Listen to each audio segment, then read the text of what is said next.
I, 47, been with my wife for 2 years. She has a 21-year-old son. I have a 14-year-old daughter from my previous marriage. My late wife passed away in 2014. She left a few things for our daughter, including a gold jewelry set. Her mom was devastated she didn't get to gift the set to our daughter on her wedding day. I keep it in my closet since it's expensive and my daughter is too young to have it. I'll hopefully gift it to her on her wedding. Last week, we were sitting in the kitchen when my stepson was hesitant to ask me something. We're in good terms but have our fair share of arguments. He said his fiancée was taking something from his mother's in my closet. Saw the jewelry set and liked it very much. He asked if he could borrow it so his fiancée can wear it at her cousin's wedding. I found this unacceptable. I told him his fiancée had no business being in the bedroom and that the jewelry isn't mine. It's for my daughter. He asked me if my daughter will agree to let him borrow it if he talked to her. I told him not to even talk about it again. He got all pissed and said things I do not remember. Saturday night, when he and his fiancée were at the wedding, I discovered that the jewelry set was gone. I told my wife and we looked all over the house. I called my stepson to tell him about calling the police because I really thought someone stole the set. He said there was no need, that he borrowed it and will return it after they get back from the wedding. I yelled at him and told him to come back with it right then. I kept calling him till 12 a.m. when he told me to stop calling and that he'd bring it in the morning. I couldn't sleep that night. I felt terrible. In the morning he showed up at 10 a.m. He didn't bring it and started stalling, saying he forgot he'd bring it the next day. At this point it was clear he gifted it to his fiancée and was stalling. I got so mad I told him I would be pressing charges if he doesn't return the set today. We got into an argument. My wife said his fiancée was the one who wanted the jewelry set. But he was the one who took it and it's not even mine, it's my daughter's, which made it worse. Because I'm responsible for whatever happens to it. His grandparents berated me after I told them this and got mad and defended him when I said that I will be pressing charges. He stole and needed to be responsible for his actions. He didn't respond to my final call, so now I've given him one last chance and it's over. I pressed charges today. They're saying calling the police was extreme and cruel. They're all convincing me to back down. Am I the idiot for pressing charges? He was replying to me sarcastically when I said I'd get the authorities involved and he didn't take me seriously. His mom said she'd try to talk to him, but I had enough of him stalling, hoping I'll just let it go. So he can make his fiancée happy. I feel like an irresponsible idiot. I can't even look at my daughter without feeling frustrated and infuriated. I'm hurt, but what's worse is that this is my daughter's property that I couldn't take care of. My wife allows them into the room, although I told her not to several times. They're not kids and there should be some boundaries. I just needed to mention that we're in Europe. Not the idiot. They stole precious heirlooms from your daughter from her dead mother. Press the charges, tell the police the fiancé's name. Do not back down. As for the grandparents and people opposing you, ask them how they feel if someone stole their dead spouse's thing from you. They're heartless. Update us when you get the jewelry back. In retrospect, the jewelry set should have been in bank safety deposit box. I think you should proceed with the authorities. He thinks he and his mom can pull off this thievery and you will just take it. When you waver in your thinking, remember your deceased wife and your daughter's future and all the meaning and sentiment in that jewelry set. It can't possibly mean as much to the boys, and he is a boy, not a man, fiancé. Not the idiot. You best to recover that jewelry set. Do not trust that young fellow and his fiancée or wife in your home in the future. Not the idiot. Press those charges and when you get the jewelry set back, put it in a deposit box or somewhere safe that only you have access to. Your partner should definitely not have access to it. And also make sure that it is clearly stated that only your daughter has access to it should something happen to you. Your stepson stole and should learn the consequences of his action. I have two daughters, Kay, 26, and Layla, 22. As a single mom, I tried my best for both of them. But Layla, while I love her, makes it very hard to do so at times. She's always been attention-seeking, stubborn, and jealous. We did family therapy and individual therapy for years after her dad passed away when she was 9, but something snapped in her. Am I the idiot part? When Kay was 22, Layla 18 at the time, she had a boyfriend, Mick, 20, he seemed nice. Unfortunately, Layla needed all of his attention. It was constant. He'd be over at our house on couch watching a movie with Kay, and Layla had to be right there next to him. When they went out, Layla chucked a fit if they didn't invite her. She messaged him constantly. She even went to his soccer games, skipping work at her job when she hadn't seen him in a while. Sending him pictures of herself, crying when I would ask her to get out Kay's bedroom when they wanted to be alone. I tried to put my foot down when Kay complained. I had a talk with Layla about boundaries and managing jealousy and how maybe we should got back to therapy. She didn't want to listen and she was cold. She started getting more secretive and Mick started withdrawing. It was then I walked in on them on the couch when I got home from work. I'll be real, I was not calm. I screamed, the whole neighborhood could probably hear. I banned him from the house. I threw her clothes at her and told her to get to her room. I called Kay and asked her to come home. Mick must have gotten to her before me. She came home a mess. It was one of the worst days on my life after losing my husband. Honestly, my daughter was devastated and it was my other daughter that did it. Once Kay calmed down, she asked me to take her to my mom's house and I did. When I got back, I went to talk to Layla. She was sobbing, saying I ruined everything. That I hated her, that I was always ruining her life, that they were meant to be together. I held her despite wanting to scream some sense into her. When the dust settled, we talked. She fought any sort of blame, accusing her sister of abusing Mick, of Kay keeping them apart. As gently as possible, I told her that while Mick is awful, what she did is also terrible. She needed to apologize. She refused. That's not even the half of it, but the relationship has been strained for the past few years. Kay has moved on and I am close with Kay and his husband. I'm careful to never talk about Layla and to be respectful of Kay's boundaries. Layla, however, begs for information about Kay, wants me to tell her everything, whines about how it was in the past, how she needs to get over it. I'm kinda. I just told her, what do you expect? You never apologized. What you did was wrong. I love you, but I'm not the one to rebuild this relationship anymore. You're not kids. She didn't like that, and while I feel like I'm respecting Kay's boundaries, even my mom says I need to try harder to reunite them. So am I the idiot? Definitely not the idiot. It's hard to accept that. When your children become adults, they have to sort out their own crap, but that's the reality of life.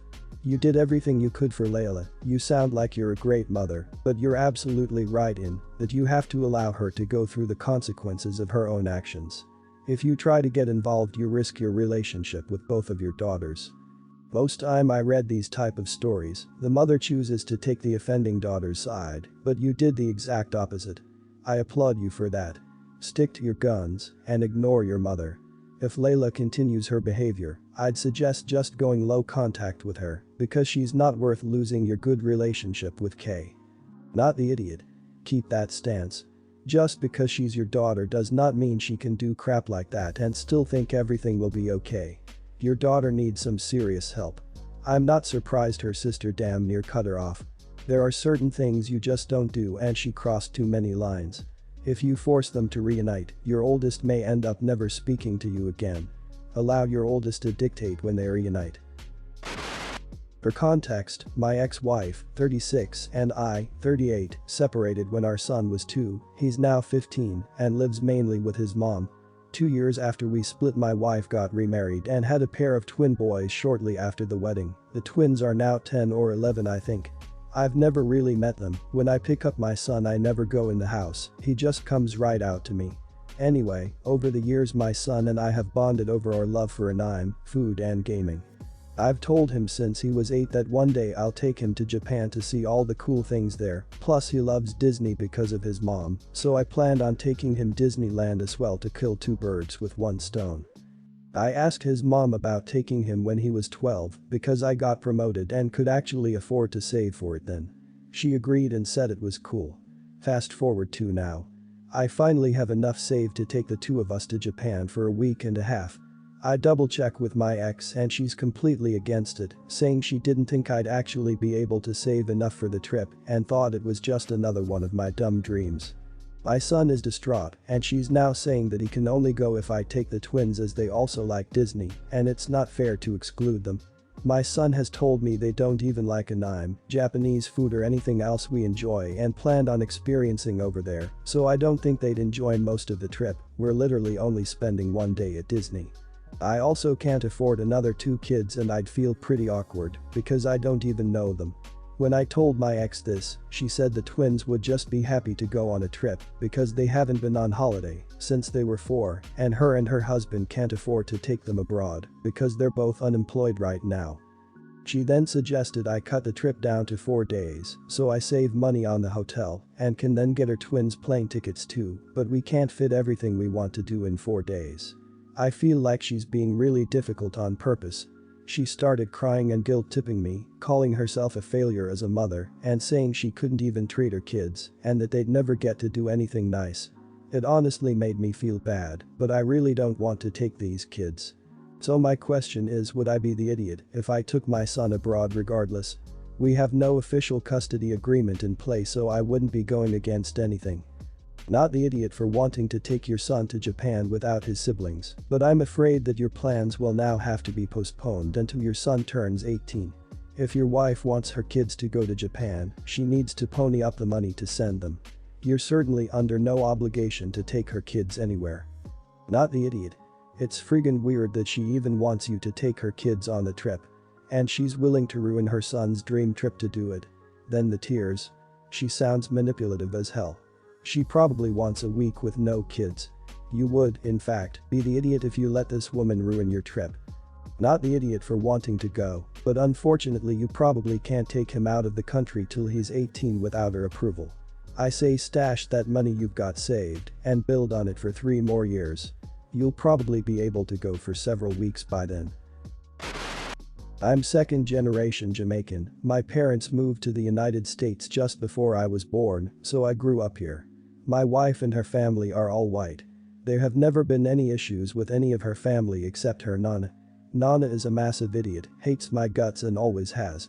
In recent years she's started to go a bit senile and has become even more vocal and aggressive towards me. Note. She's still fairly capable, doesn't have full-blown dementia etc., but she's definitely not quite as aware as she used to be. However, I'm almost certain she is more aware than she often acts and uses it as an excuse act however she wants. Nana has fairly regular appointments she goes to for various health things, and in the past I've been the one to take her as I work from home and am often the only one available in the day. I hate it, but my wife said it meant a lot to her etc., so I got over it and got it over with.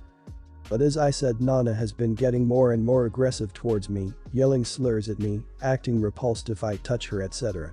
Things came to a head last time I took her to an appointment. The doctor called her in, I tried to help her out of her seat, and she screamed at me saying I was trying to steal her purse. Thankfully the doctor knew me and defused the situation.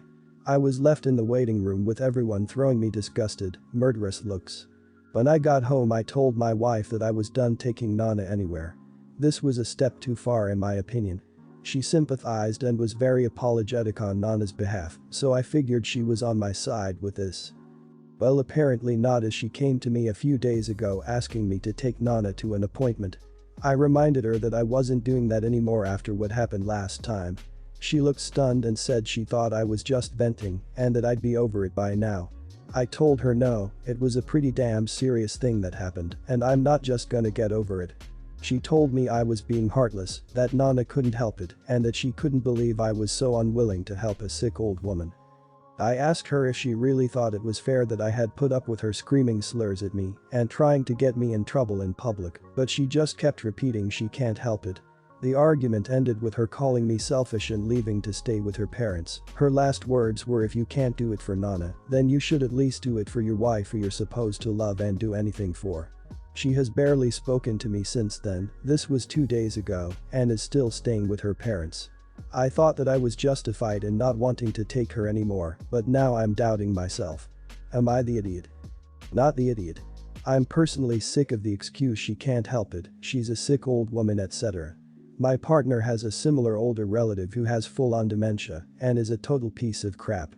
Thing is, he's always been a complete idiot, abandoned children, treats wife like crap etc., so his dementia isn't the cause, it just makes it so he has even less control than normal.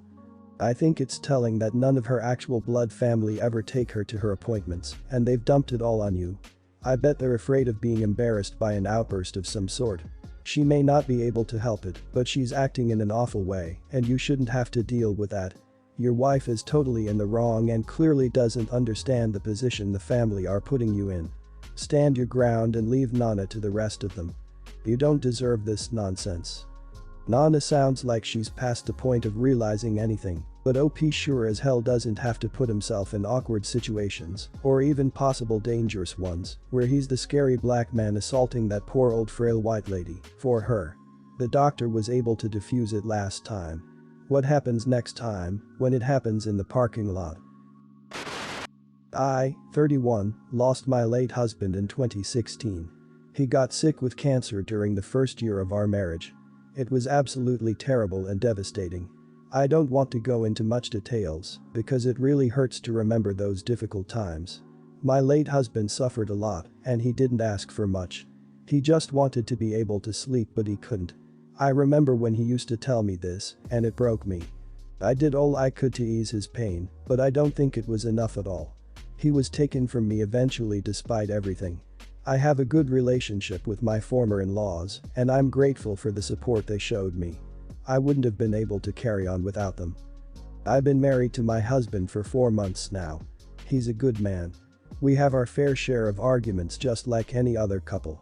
He's divorced so this isn't his first serious relationship. Once he moved in with me, he said he wanted to replace all the furniture, even though it was in good condition.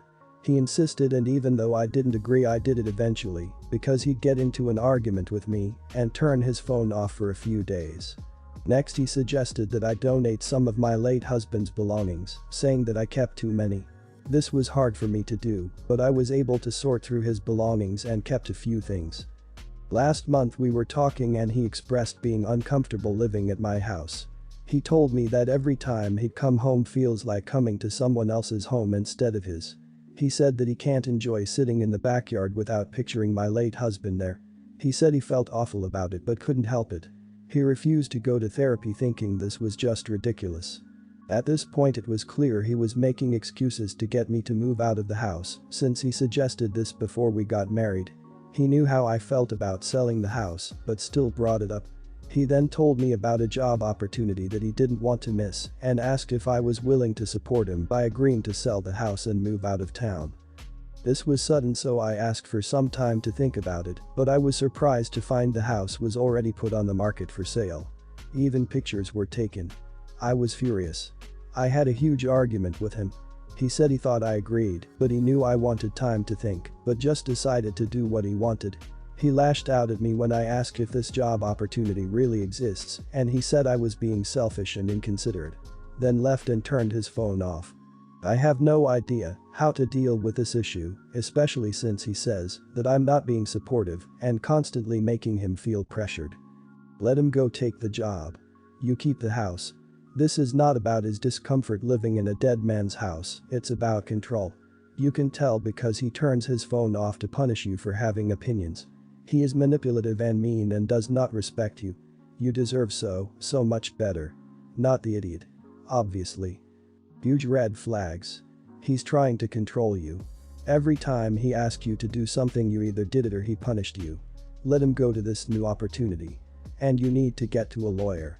Even if you don't leave him, you need to make sure your assets, meaning the house, are yours and that he cannot sell it out from under you. Not the idiot. Is his name even on the house? If it's in his name only, which I highly doubt since it was your late husband's, there's no way he can legally do this. Let him leave and stay gone, he's jealous of a ghost. How long have you been together? I honestly don't think that you took enough time to grieve your loss and you really need to do that.